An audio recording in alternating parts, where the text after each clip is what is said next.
ഈ പ്രാവശ്യം ഞങ്ങളുടെ പ്ലാവേലെ ലാസ്റ്റ് ചക്കയായിരുന്നു കേട്ടോ. ഞാൻ എല്ലാം നല്ല വരിക്കച്ചക്ക കിട്ടിയായിരുന്നു ലാസ്റ്റായിട്ട്. എല്ലാം അടത്തിയെടുത്ത് സെറ്റ് ചെയ്ത് വെച്ചിട്ടുണ്ട്. അപ്പം നമ്മളിനി ഇത് നമ്മുടെ വീട്ടിൽ എല്ലാവരും ഇത് ഒരുപാട് കഴിക്കത്തില്ല. അതുകൊണ്ട് ഞാൻ എന്ത് ചെയ്തു, നല്ല അടിപൊളി ഒരു ചക്ക കൊണ്ട് ഒരു അട ഉണ്ടാക്കാമെന്ന് വിചാരിച്ചു കേട്ടോ. അപ്പം അത് മൊത്തം ഞാൻ മിക്സിക്കകത്ത് ജാറിനകത്ത് നന്നായിട്ട് അടിച്ചെടുത്തു. നല്ല കുഴച്ചക്ക പോലെ നന്നായിട്ട് അടിഞ്ഞ് കിട്ടിയതായാലും. അപ്പം ടെക്സ്ചർ കണ്ടോ, നമ്മൾ കണ്ട കുഴച്ചക്കയാണെന്നേ പറയത്തുള്ളൂ കേട്ടോ.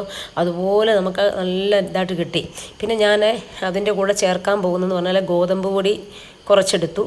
പിന്നെ ഞാനെല്ലാം വലിയ അളവില്ല, എൻ്റെ ഒരളവനുസരിച്ച് ഞാൻ ചേർക്കുകയാണ്. പിന്നെ ഞാൻ കുറച്ച് ഈ റവ നമ്മൾ ചേർക്കുന്നത് എപ്പോഴും ഇച്ചിരി ഒരു നമ്മുടെ അടയ്ക്ക് നല്ലൊരു സോഫ്റ്റ് കിട്ടാനും അതുപോലെ തന്നെ ഇച്ചിരി മുറുക്കം കിട്ടും നമ്മുടെ മാവിനെ. അപ്പോൾ അതിനൊക്കെ വേണ്ടിയാണ് റവ ചേർക്കുക. ഞാൻ എല്ലാം അടയ്ക്കകത്തും റവ ചേർക്കാറുണ്ട്. പിന്നെ കുറച്ച് അവലാണ് ഞാൻ ചേർത്തത്. പിന്നെ അതിനകത്ത് നമ്മുടെ ഈ ജീരകവും നമ്മുടെ ചുക്കും ഏലക്കയും. ചുക്ക് എപ്പോഴും നമ്മൾ ചക്കയട ഉണ്ടാക്കുമ്പോൾ ചുക്ക് ചേർത്ത് കഴിഞ്ഞാൽ നമുക്ക് ഗ്യാസിൻ്റെ ശല്യം ഉണ്ടാകാതിരിക്കും, വളരെ നല്ലതാണ്. പിന്നെ നമ്മൾ ആവശ്യത്തിന് തേങ്ങയും ശർക്കര ഞാൻ നല്ല നാടൻ ശർക്കര ആയതുകൊണ്ട് ഞാനത് ശർക്കരയായിട്ടിട്ടു. അത് പാനിയാക്കേണ്ട ആവശ്യമില്ല, നല്ല ഉഗ്ര ശർക്കരയായിരുന്നു, അതുകൊണ്ട് ഞാൻ അങ്ങനെ ഇട്ടതാണ്.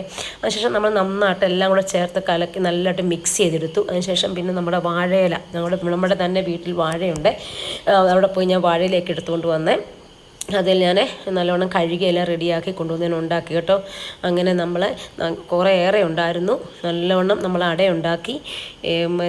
അതെല്ലാം കഴിഞ്ഞ് നമ്മൾ നോക്കിയപ്പോൾ ഉണ്ടല്ലോ, നല്ലവണ്ണം അത് ശരിക്കും ഇച്ചിരൂടെ അത് ആറാനുണ്ട്. ആറിക്കഴിയുമ്പോൾ ഒന്നുകൂടെ നന്നായിട്ട് ഉറയ്ക്കും. വളരെ ടേസ്റ്റായിരുന്നു. അപ്പം ഞങ്ങൾ ഇപ്പം തന്നെ നമുക്ക് കഴിക്കാൻ കൊതിയായി തുടങ്ങി. അപ്പം ഞാൻ എടുത്ത് നോക്കിയപ്പോൾ ഉണ്ടല്ലോ, കുറച്ചും കൂടെ ഒന്ന് സെറ്റാകാനുണ്ട്. പക്ഷേ എങ്കിലും അത് ആറിക്കഴിയുമ്പോൾ സെറ്റാവും.